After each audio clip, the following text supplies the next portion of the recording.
ఇక communication crisis. యాక్చువల్‌గా communication problem అని గూడా చెప్పొచ్చు. క్రైసిస్ అనే అంత పెద్ద వర్డ్ ఎందుకు వాడాల్సొచ్చింది అనంటే, ఫియర్ ఆఫ్ ఇంగ్లీష్, లో కాన్ఫిడెన్స్ ఇన్ కమ్యూనికేషన్. యాక్చువల్‌గా మీ అందరికీ గూడా బాగా మాట్లాడగలిగినంత కెపాసిటీ ఉంది. కానీ, మనం ఎప్పుడూ కూడా మాట్లాడడానికి ట్రై చేయకపోవటం మూలంగా ఆ పర్టిక్యులర్ ప్రాబ్లమ్ ఏదైతే ఉందో వస్తుంది. ఫియర్ ఆఫ్ ఇంగ్లీష్ అంటే యాక్చువల్‌గా ఇంగ్లీష్ అంటే మీకేం భయం లేదు. ఎందుకనంటే మీలో చాలామంది ఇంగ్లీష్ మీడియంలోనే చదువుకొని వస్తారు. చాలా ఎక్కువ మంది. నౌ-ఏ-డేస్ గవర్నమెంట్ స్కూల్స్‌లో కూడా ఇంగ్లీష్ మీడియం వెళ్తున్నారు కాబట్టి లో కాన్ఫిడెన్స్ ఇన్ కమ్యూనికేషన్ ఎందుకొస్తుంది అనంటే మనం మాట్లాడకపోవడం వలన.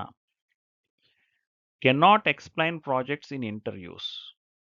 ఇక్కడేమవుతుందంటే ఎప్పుడైనా సరే లాంగ్వేజ్ బ్యారియర్ అని ఎప్పుడైతే మనం ఫీల్ అవుతున్నామో, అక్కడ మనకి లాంగ్వేజ్ బ్యారియర్ అని ఎప్పుడైతే మీరు ఫీల్ అవుతున్నారో, అక్కడ చెప్పదలుచుకున్నది క్లియర్‌గా చెప్పలేకపోతున్నారు.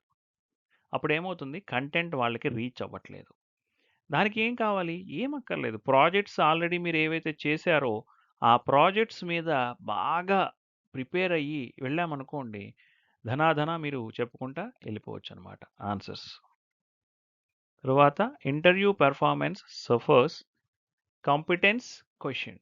ఇక్కడేమవుతుంది అనంటే, ఆహ్, ఇంటర్వ్యూ పెర్ఫార్మన్స్ ఏమవుతుంది అనంటే, పెర్ఫార్మన్స్‌లో ఎందుకు వీక్ అయిపోతున్నారు అనంటే, చాలా నెర్వస్‌గా ఫీల్ అవ్వడం, టెన్షన్ పడడం, జాబ్ వస్తదా? రాదా? అనేది. జాబ్ వస్తదా? రాదా? అని టెన్షన్ పడితే వస్తదా?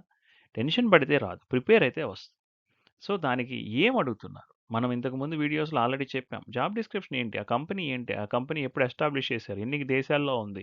దానికి ఎన్ని బ్రాంచెస్ ఉన్నాయి? వాళ్ళు స్టార్టింగ్ సాలరీ ఎలా ఇస్తున్నారు? లేకపోతే ఆహ్, ఆహ్, కంపెనీలో జాయిన్ అయిన వాళ్ళు ఎన్ని సంవత్సరాలు అక్కడ వర్క్ చేయగలుగుతున్నారు? దాని ప్రొడక్షన్ ఏంటి? లేదా అది ప్రొడక్ట్ బేస్డ్ కంపెనీయా? లేకపోతే ఏంటి? సర్వీసా? లేకపోతే ఎలాంటి దాన్ని ఆఫర్ చేస్తుంది అనేది ఈట్లి మీద మొత్తం స్టడీ చేసుకొని ఎళ్ళామనుకోండి, ఏ క్వెషన్స్ అడగడానికి అంటే మీరు అప్లై చేసిన రోల్‌ని బట్టి క్వెషన్స్ ఉంటాయి.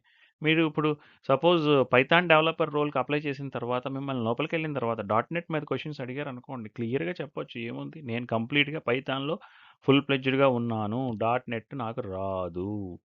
బేసిక్ ఫండమెంటల్స్ కాలేజీ లెవెల్‌లో చదువుకున్నాను. నేను అది ప్రిపేర్ అవ్వలేదు. I am not at all interested in dot net. I am very strong in Python అని మీరు చాలా క్లియర్‌గా ఒక